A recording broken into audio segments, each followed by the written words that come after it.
जब वार्डन अपने कैदियों को मारता है। धीरे धीरे वक्त बीतता है और आज एडमंड को इस जेल में जिसका नाम सेक्यूरिटी है पूरा 1 साल हो चुका है और वार्डन एक बार फिर आता है और वो एडमंड को बहुत बुरी तरह से मारता है। धीरे धीरे एडमंड की हिम्मत टूटना शुरू हो जाती है और वो अपनी जान लेने की कोशिश भी करता है, लेकिन तभी वो दीवार पर देखता है जहाँ पर उसने लिखा होता है God will give me justice, यानी कि ईश्वर मुझे न्याय देगा, और वो ऐसा करने से रुक जाता है। लेकिन जैसे जैसे समय का पहिया घूमता है उसका ईश्वर के ऊपर से विश्वास उठना शुरू हो जाता है। आज उसे इस कैद खाने में पूरे 4 साल हो चुके हैं और एक दिन जब वो अपने कैद खाने में पूरी तरह से बदहवास होता है तभी उसे लगता है कि जमीन के अंदर से कोई निकल रहा है और यहाँ से एक आदमी बाहर निकलता है। वो एडमंड को बताता है कि उसका नाम फिरिया है। उसे लगा था कि वो बाहर की तरफ सुरंग खोद रहा है। वो कहता है कि मैं यहाँ पर इस जेल में 11 सालों से हूँ और पिछले 5 सालों से मैं सुरंग खोद रहा हूँ। इसके बाद वो एडमंड को कहता है कि मैं तुम्हारे कंधों पर खड़ा होना चाहता हूँ और वो उसके कंधों पर खड़ा होकर खिड़की से बाहर देखता है। वो आसमान को देखता है। इससे उसे बहुत खुशी होती है। वो एडमंड को कहता है कि आज 11 सालों के बाद मैंने आसमान देखा है। और अब वो एडमंड को जिस सुरंग से खुद आया था उसी सुरंग से अपनी सेल में ले जाता है और एडमंड को कहता है कि मैंने गलत दिशा में सुरंग खोदी, लेकिन अब मुझे पता है कि सही दिशा किस तरफ है और हम दो भी हैं, हम दोनों मिलकर सुरंग खोदेंगे और 8 सालों में हम बाहर जाने का रास्ता निकाल लेंगे। यानी कि इन्हें सुरंग खोदने में पूरे 8 साल लगेंगे और एडमंड को ऑलरेडी यहाँ पर 7 साल हो चुके हैं। एडमंड उसकी बात पर हंसता है। फेलियर से कहता है कि अगर तुम मेरी मदद करोगे तो बदले में मैं तुम्हें एक बेशकीमती चीज दूंगा। जो भी मैंने जिंदगी में सीखा है, साइंस, फिलोसफी, इकोनॉमिक्स, मैथमेटिक्स, वो सब कुछ मैं तुम्हें सिखाऊंगा। और एडमंड उसकी हेल्प करने के लिए तैयार हो जाता है।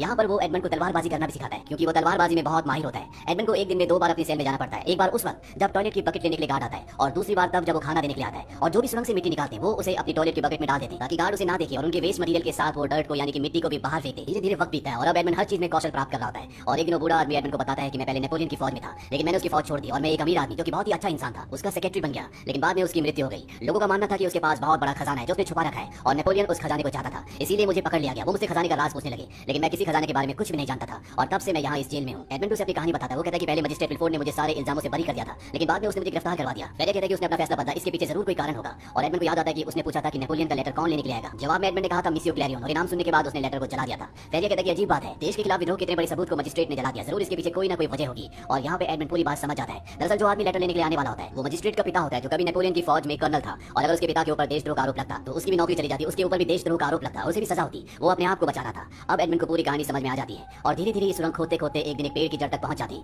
यानी कि ये बाहर तक पहुंच गए। अब बस इन्हें ऊपर की तरफ सुरंग खोदनी है जिसमें कुछ ही हफ्ते लगेंगे। एडमंड कहता है कि मैं भी छीनी लेकर आता हूं। और जब वो सुरंग से थोड़ा सा बाहर की तरफ निकलता है तभी सुरंग से ऊपर मिट्टी गिरना शुरू हो जाती है और इससे पहले कि फेरिया वहां से बाहर निकलता उसके ऊपर बहुत सारे पत्थर गिर जाते हैं। एडमंड से सुरंग से बाहर ले आता है और अब फेरिया अपनी जिंदगी की आखिरी सांसें ले रहा है। वो मरने से पहले एडमंड को कहता है कि मैंने खजाने के बारे में तुम्हें गलत बताया था, मुझे खजाने के बारे में पता है। वो उसे खजाने का एक नक्शा देता है और कहता है कि इटालियन कोस्ट पर एक टापू है जिसका नाम है मोंटी क्रिस्टो, वहां पर जाना और इस नक्शे की मदद से तुम खजाने तक पहुंच जाओगे। इस खजाने को तुम लोगों की भलाई के लिए, अच्छाई के लिए इस्तेमाल करना। एडमंड कहता है कि अब मैं यहाँ से कभी नहीं निकल सकता, सुरंग पूरी तरह से बंद हो चुकी है। फेरिया कहता है कि कोशिश करते रहना और इसके बाद उसकी मृत्यु हो जाती है। और तभी यहाँ पर गार्ड्स भी आ जाते हैं और गार्ड्स को पता चल जाता है कि फेरिया की मृत्यु हो चुकी है। वो अंदर आते हैं और उस वक्त एडमंड उसी सेल में पत्थर के नीचे जहाँ पर सुरंग खोदते थे वहाँ पर छुपा होता है। सेल के अंदर गार्ड्स फेरिया की बॉडी को एक कवर के अंदर लपेट कर वार्डन को बुलाने के लिए चले जाते हैं। वार्डन यहाँ पर आता है और वो फेरिया की बॉडी को उठाकर यहाँ से ले जाते हैं। दरअसल यहाँ पर मरने वालों की बॉडी को जंजीरों में बांधकर लोहे के साथ ताला लगाकर समंदर में फेंक दिया जाता है। गार्ड्स कहते हैं कि 3 की गिनती में हम इसे समंदर में फेंकेंगे और जैसे ही वो 3 बोलने वाले होते हैं उस कवर के अंदर से एक हाथ निकलता है, क्योंकि उसके अंदर फेरिया नहीं बल्कि एडमंड होता है। एडमंड ने फेरिया की बॉडी अपनी सेल के अंदर रख दी होती है और खुद इस कवर के अंदर आ गया होता है और एडमंड हाथ निकालकर वार्डन के पास जो चाबी होती है उसे खींच लेता है। वार्डन भी समंदर में गिर जाता है। एडमंड अपने ताले खोलकर जंजीरें खोलकर ऊपर आ जाता है और इससे पहले कि वार्डन यहाँ से भागता जो उस पर बहुत जुल्म करता था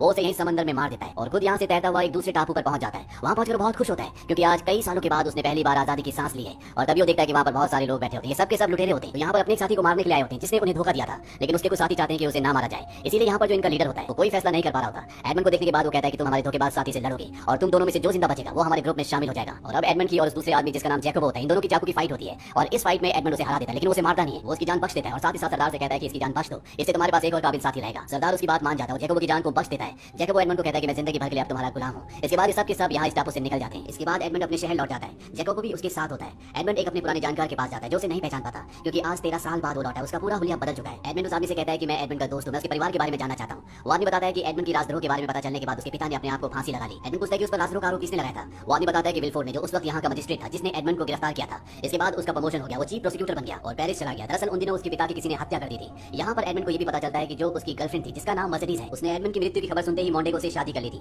मोंटेगो एडमंड का वही पुराना दोस्त है जिसने उसे धोखा दिया था, जिसकी वजह से उसे जेल हुई थी और अब मोंटेगो अपनी पत्नी मर्सिडीज के साथ पेरिस में रहता है। ये सारी बातें सुनने के बाद एडमंड पूरी तरह से टूट जाता है और वो अब इन सबसे बदला लेना चाहता है। सबसे पहले एडमंड अपने साथी जैकबो के साथ मोंटी क्रिस्टो टापू पर जाता है और वो वहाँ पर खजाना ढूंढता है। उसे खजाना मिल जाता है तो पानी के अंदर होता है। यहाँ पर सोने से भरे हुए इतने बड़े बड़े बक्से होते हैं कि जिन्हें ये एक बार में नाव में यहाँ से नहीं ले जा पाते, लेकिन जितना भी सोना यहाँ से ले जाते हैं जाकर भी उसे खर्च नहीं कर सकते। ये सबसे पहले पेरिस आते हैं और वहाँ पर एक बहुत बड़ा महल खरीद लेते हैं और अब एडमंड अपना नाम बदल देता है। वो अपना नाम रखता है काउंट ऑफ मोंटी क्रिस्टो और सबसे पहले वो ये पता लगाता है कि मोंटेगो की कमजोरी क्या है। उसे पता चलता है कि उसने बैंक से लोन लिया है। वो अपने आदमी को कहता है कि उस बैंक को खरीद लो और साथ ही साथ वो जितनी भी शिपिंग कंपनीज के साथ डील करता है, काम करता है, उन सब कंपनीज को मना कर दो कि कोई भी उसके साथ काम ना करे। लेकिन अभी भी वो मौका ढूंढ रहा होता है जिससे वो मोंटेगो के करीब जा सके। मोंटेगो और मर्सिडीज का एक बेटा होता है जिसका नाम एल्बर्ट है। एल्बर्ट अपने आदमियों से उसे किडनैप करवा लेता है और खुद उसकी जान बचाता है ताकि वो उसके परिवार के करीब पहुंच सके और उसकी चाल ये प्लानिंग पूरी तरह से कामयाब रहती है। एल्बर्ट एडमंड और मोंटी क्रिस्टो को अपने घर दावत पर बुलाता है और अपने पिता मोंटेगो से इंट्रोड्यूस कराता है। मोंटेगो उसे पहचान नहीं पाता क्योंकि उसका हुलिया पूरी तरह से बदल चुका है और साथ ही साथ वो इतना अमीर है, इतना रॉयल है। मोंटेगो कभी सपना सपने में भी नहीं सोच सकता कि ये उसका वही पुराना दोस्त है जिसका नाम एडमंड है। इसके बाद एडमंड यहाँ पर मर्सिडीज से भी मिलता है और जब वो उसके साथ डांस करता है तो मर्सिडीज को भी कुछ जाना पहचाना एहसास होता है, पर वो उसे नहीं पहचान पाती क्योंकि उनके मुताबिक अब एडमंड मर चुका है। लेकिन इसी पार्टी में जब एडमंड अपनी उंगली से अपने बालों को घुमा रहा होता है तो मर्सिडीज ये देख लेती है।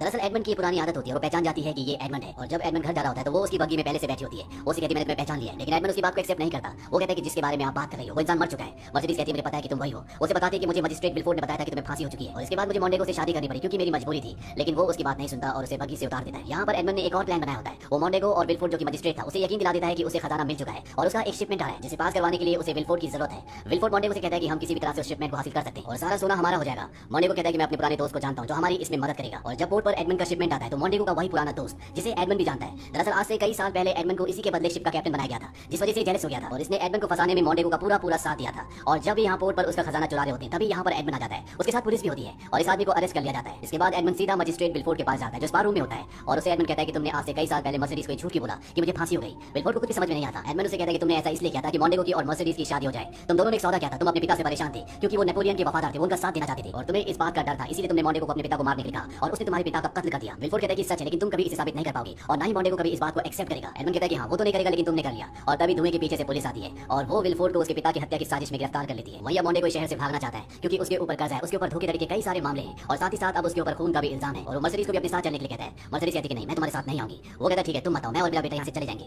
मर्सिडीज कहती है कि वो तुम्हारा बेटा नहीं है, वो एडमंड का बेटा है और एक यही कारण था कि एडमंड की मौत की खबर के बाद मैं तुमसे शादी करने के लिए तैयार हो गई। इस बात से उसे बहुत गुस्सा आता है और वो यहाँ से निकल जाता है। वो सीधा उस जगह जाता है जहाँ पर इन्होंने एडमंड का खजाना चोरी करके छुपाया है। लेकिन जब वो बक्से खोलता है तो उसके अंदर मिट्टी के अलावा कुछ भी नहीं होता और अब एडमंड यहाँ पर आ जाता है। वो अपने असली रूप में आता है। मोंडेगो कहता है तुम जिंदा हो। वो तलवार से उस पर हमला करता है लेकिन अब एडमंड उससे भी बहुत बेहतरीन तलवारबाज है और एक झटके में उसे धराशायी कर देता है। लेकिन इससे पहले कि वो वहाँ पर आता मोंडेगो का बेटा एल्बर्ट यहाँ पर आ जाता है और वो एडमंड के ऊपर हमला कर देता है। और एडमंड जब उसे मारने वाला होता है कि वहाँ पर मर्सिडीज आ जाती है और वो उसे बताती है कि तुम्हारे पिता मोंडेगो नहीं बल्कि एडमंड है। ये बात सुनकर एडमंड भी हैरान हो जाता है लेकिन वो खुश भी होता है क्योंकि उसे मर्सिडीज और उसका बेटा वापस मिल गए। और तभी यहाँ पर मोंडेगो गन निकाल लेता है और जैसे ही वो एडमंड पर गोली चलाने वाला होता है एडमंड के साथ ही उस पर चाकू से वार करता है जिससे उसका निशाना चूक जाता है और मर्सिडीज के कंधे पर गोली लग जाती है। मोंडेगो यहाँ से भाग जाता है क्योंकि गन में एक ही गोली होती है। एडमंड उसका पीछा करता है, इन दोनों के बीच में तलवारबाजी होती है और एडमंड मोंडेगो का खात्मा कर देता है। और अंत में ये दिखाया जाता है कि एडमंड उस जेल को जिसका नाम चैटुटी है जहाँ पर उसने 13 साल बिताए थे उस पूरी जगह को खरीद लेता है ताकि किसी के ऊपर दोबारा से उस तरह से जुल्म ना हो जिस तरह से उसके ऊपर हुए थे। और वो कसम खाता है कि वो अब अपनी ताकत अपनी जिंदगी को सच्चाई और भलाई के रास्ते पर लगाएगा, जैसा कि उसे जेल में फेरिया ने मरते वक्त कहा था जिसने उसे खजाने का नक्शा दिया था। और इसी के साथ ये कहानी ये